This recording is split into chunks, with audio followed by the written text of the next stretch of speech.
Hello hi friends. ഗുരുവായൂരിൽ ഞങ്ങളുടെ ആനിവേഴ്സറിയുടെ ഒരു വീഡിയോ ഇതിനു മുന്നേ ഞാൻ അപ്ലോഡ് ചെയ്തിട്ടുണ്ടായിരുന്നു. അതിൻ്റെ രണ്ടാം ഭാഗമാണ് കേട്ടോ ഇത്. ഫസ്റ്റ് ഭാഗം കാണാത്തവരുണ്ടെങ്കിൽ എൻ്റെ ചാനലിൽ കയറി ആ വീഡിയോ ഒന്ന് കാണുക. അപ്പം എനിക്ക് തന്ന എല്ലാ സപ്പോർട്ടിനും ഇതുവരേക്കും നിങ്ങൾക്ക് എല്ലാവർക്കും ഒരുപാട് നന്ദി. അപ്പോൾ ഇത് രണ്ടാം ഭാഗമാണ് കേട്ടോ. അപ്പം ഇതിൽ ഞാനെന്താ വിചാരിച്ചതെന്ന് വെച്ചാൽ, ഗുരുവായൂരിൽ ഞങ്ങളുടെ പോയ സമയത്ത് 18-ാം തീയതി ആയിരുന്നു എൻ്റെ വെഡിങ് ആനിവേഴ്സറി. 17-ാം തീയതി ഞങ്ങൾ ഗുരുവായൂരിലെത്തി. അപ്പം ഞാൻ വിചാരിച്ചു അവിടെ പോകാൻ കഴിയാത്തവരും അവിടുത്തെ ഉത്സവത്തിൻ്റെ ടൈമിൽ എത്തിപ്പെടാൻ പറ്റാത്തവരൊക്കെ ഇഷ്ടംപോലെ ആളുകളുണ്ടാവുമല്ലോ. അവർക്ക് എൻ്റെ ഈ ഒരു കുഞ്ഞു വീഡിയോ കൊണ്ട് അവർക്കൊരു ഉപകാരമാവട്ടെ, അവിടുത്തെ ഈ വർണ്ണശബളമായ കാഴ്ചകളൊക്കെ ഒന്ന് അവർക്കും കാണാൻ പറ്റട്ടെ എന്ന് വിചാരിച്ചിട്ടാട്ടോ ഞാൻ ഈ വീഡിയോ ചെയ്തത്. 17-ാം തീയതി വൈകുന്നേരം പള്ളിവേട്ട നടക്കുന്ന ടൈമിലുള്ള വീഡിയോ ആണ് കേട്ടോ ഇത്. അപ്പം നല്ല തിരക്ക് കാരണങ്ങൾ നിങ്ങൾ കാണുന്നില്ലേ, നല്ല തിരക്കാണ്. അപ്പോൾ അവിടുന്ന് പോലീസുകാരും സെക്യൂരിറ്റികളൊക്കെ ഇങ്ങനെ ആൾക്കാരോട് അവിടുന്ന് ഇങ്ങനെ ഒഴിഞ്ഞു മാറി പോകാൻ പറയുന്നുണ്ട്. ആളുകളൊക്കെ ഞാൻ ഒരു സൈഡിലേക്ക് ഇങ്ങനെ കൂടി നിൽക്കുമ്പോൾ ആന വരുന്ന ഭാഗം ഒഴിവാക്കിയിട്ടുണ്ടോ ആൾക്കാരൊക്കെ ഇങ്ങനെ പറയുന്നുണ്ടല്ലേ, അവിടുന്ന് നീങ്ങി നിൽക്കും എന്നിങ്ങനെ പറയുക. പക്ഷേ പാവം അവരൊക്കെ ഒരുപാട് കഷ്ടപ്പെടുന്നുണ്ട് ഈ ആൾക്കാരിങ്ങനെ ഒഴിവാക്കാനേ. ഒന്നാമത് ആന വരുന്ന ഭാഗമല്ലേ, നമ്മൾ ഓരോ സ്ഥലത്തും അപകടങ്ങൾ കേൾക്കുന്നതല്ലേ, തിക്കിലും തിരക്കിലും പെട്ടിട്ട് ഓരോ ആൾക്കാർക്ക് ഓരോ അപകടങ്ങളൊക്കെ പറ്റുന്നു. അപ്പോൾ അത്രയും ഒഴിവാക്കാൻ വേണ്ടി അവർ അത്ര നന്നായി കഷ്ടപ്പെടുന്നുണ്ടായിരുന്നു. അപ്പോൾ ഞങ്ങളൊക്കെ അവിടുന്ന് ആ സൈഡിൽ നിന്നൊക്കെ നീങ്ങി ഒഴിഞ്ഞ സ്ഥലത്തേക്ക് മാറി നിൽക്കുമ്പോൾ അപ്പോഴേക്കും അവിടേക്ക് ആനകൾ നടന്നെത്തുമല്ലോ. അപ്പോൾ അവിടുന്ന് ആൾക്കാരിങ്ങനെ ഒഴിവാക്കി. ഞങ്ങൾ പിന്നെ അവസാനം ഒരു മൂലക്കിലോട്ട് പോയി നിന്നു. അപ്പോൾ ഈ പറ എഴുന്നള്ളിപ്പ് എന്ന് പറഞ്ഞാൽ അതാണ് കേട്ടോ. പറ ഓരോ ഇതൊക്കെ കണ്ടില്ലേ, ഓരോ സാധനങ്ങളിങ്ങനെ എന്താ പറയുക, ഭഗവാനിങ്ങനെ ആ എഴുന്നള്ളിപ്പ് ഇങ്ങനെ വരുന്ന ടൈമിൽ ഓരോ ഷോപ്പുകളുടെ മുന്നിലും, അത് എന്താണെന്ന് എനിക്ക് മനസ്സിലായിട്ടില്ല. ഓരോ സമൂഹമാണോ എന്താണെന്നൊന്നും എനിക്കറിയത്തില്ല. അറിയുന്നവരുണ്ടെങ്കിൽ ഒന്ന് പറഞ്ഞു തരും കേട്ടോ. കണ്ടില്ലേ, ഇങ്ങനെ ഓരോ ശർക്കര ഓരോ പറയിൽ നിറച്ച് വെച്ച് കണ്ടില്ലേ. അങ്ങനെ എഴുന്നള്ളിപ്പ് വരുമ്പോൾ ഓരോ കടകളുടെ മുന്നിലും ഓരോ ആടുകൾ അങ്ങനെ ഒന്നും നേർച്ച എന്തോ ആയിരിക്കാം, എനിക്കറിയത്തില്ല എന്താണെന്നുള്ളത്. അങ്ങനെ വെച്ചിട്ടുണ്ടായിരുന്നു.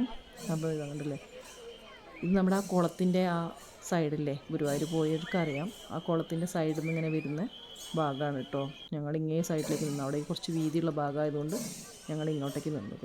അപ്പോൾ അവിടെ ഇരുന്നു കുറേ ആൾക്കാർ പറയൊക്കെ ഇങ്ങനെ, അതാണ് ഞാൻ നേരത്തെ കാണിച്ചു തന്നത് കേട്ടോ. അങ്ങനെ ശർക്കര, അവില്, മലര് അങ്ങനെയുള്ള ഓരോന്നും പറയിൽ ഇങ്ങനെ നിറച്ച് വയ്ക്കും. അപ്പം ഭഗവാൻ ഇങ്ങനെ ആനയുടെ പുറത്ത് ഇങ്ങനെ എഴുന്നള്ളി വരുന്നത് കാണാൻ തന്നെ എന്തൊരു ഭംഗിയായിരുന്നു പറയും. അപ്പം അവിടെ നിൽക്കുന്ന ആളുകൾ മൊത്തം ഇങ്ങനെ ഭഗവാന്റെ മന്ത്രം ഇങ്ങനെ വിളിച്ചിങ്ങനെ ഓരോരുത്തരും കൃഷ്ണ രാധേ രാധേ കൃഷ്ണ ഇങ്ങനെ പറഞ്ഞുകൊണ്ടിരിക്കുകയായിരുന്നു കേട്ടോ. ആളുകൾ അടുത്തടുത്ത് എത്തുന്നതോറും ഇങ്ങനെ ആളുകൾ ഇങ്ങനെ ഉരുവിട്ടുകൊണ്ടിരിക്കുകയായിരുന്നു.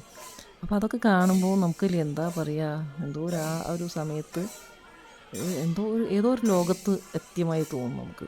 കണ്ടില്ലേ ഭഗവാന്റെ എഴുന്നള്ളിപ്പ്, കണ്ടില്ലേ എൻ്റെ നാമം ഇങ്ങനെ ഉരുവിട്ടുകൊണ്ടിരിക്കുകയായിരുന്നു ആളുകൾ.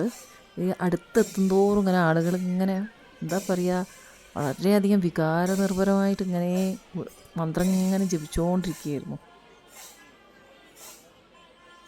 അപ്പോൾ ഗുരുവായൂരിൽ ശീവേലിയുടെ ടൈമിലൊക്കെ ഇങ്ങനെ ആനയുടെ പുറത്ത് ഇങ്ങനെ ഭഗവാൻ എഴുന്നള്ളി വരുന്നത് ഇങ്ങനെ കാണാറുണ്ട്. പക്ഷേ ഇത് അതിൻ്റെ ഉള്ളിൽ നിന്ന് പുറത്തേക്കല്ലേ, പുറത്തുനിന്ന് നമ്മളിങ്ങനെ, ഞാൻ ആദ്യമായിട്ടാട്ടോ അങ്ങനെ കാണുന്നത്. ഇനിയിപ്പോൾ എല്ലാവരും കണ്ടു കാണോ, ഞാൻ പറഞ്ഞത് തെറ്റാണെങ്കിൽ ക്ഷമിക്കുക.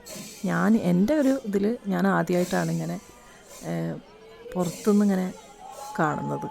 ആന എഴുന്നള്ളിപ്പിൻ്റെ ആനയുടെ മുകളിൽ ഇങ്ങനെ ഇരുന്നിട്ട് ഭഗവാൻ ഇങ്ങനെ വരുന്ന ഭാഗം ഞാൻ ആദ്യമായിട്ടാണ് കാണുന്നത്. ശീവേലിക്ക് നമ്മൾ ഉള്ളിൽ നിന്ന് കാണാറുണ്ട്, അത് പിന്നെ എല്ലാ പ്രാവശ്യവും പോകുമ്പം ഗുരുവായൂർ പോകുമ്പോൾ കാണുന്നതാണ്. പക്ഷേ ഇത് എനിക്കൊരു നേരിട്ടുള്ളൊരു അനുഭവമായിരുന്നു കേട്ടോ. വളരെയധികം കണ്ണിന് കുളിർമയുള്ളൊരു കാഴ്ച തന്നെയായിരുന്നു അത്. അപ്പം ഞാൻ വിചാരിച്ചു ഈ ഭാഗങ്ങളൊക്കെ ഒന്ന് കാണാത്തവരും പോവാത്തവരും ഉണ്ടെങ്കിൽ അവർക്ക് കൂടി ഒന്ന് കാണിച്ച് തരാമല്ലോ എന്ന് വെച്ചിട്ടാട്ടോ ഞാൻ ഈ വീഡിയോ ചെയ്തത്.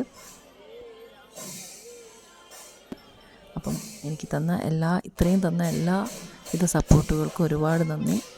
അപ്പോൾ എൻ്റെ വീഡിയോകളൊക്കെ ഒന്ന് വാച്ച് ചെയ്യുക, സബ്സ്ക്രൈബ് ചെയ്യുക, ലൈക്ക് ചെയ്യുക, കമൻറ്റ് ചെയ്യുക, ഷെയർ ചെയ്യുക. ഇനിയും വീഡിയോകളായിട്ട് ഞാൻ വരുന്നതാണ്. അപ്പോൾ നിങ്ങൾ ഈ വീഡിയോ ഇതിൻ്റെ ലാസ്റ്റ് വരെ കാണണം.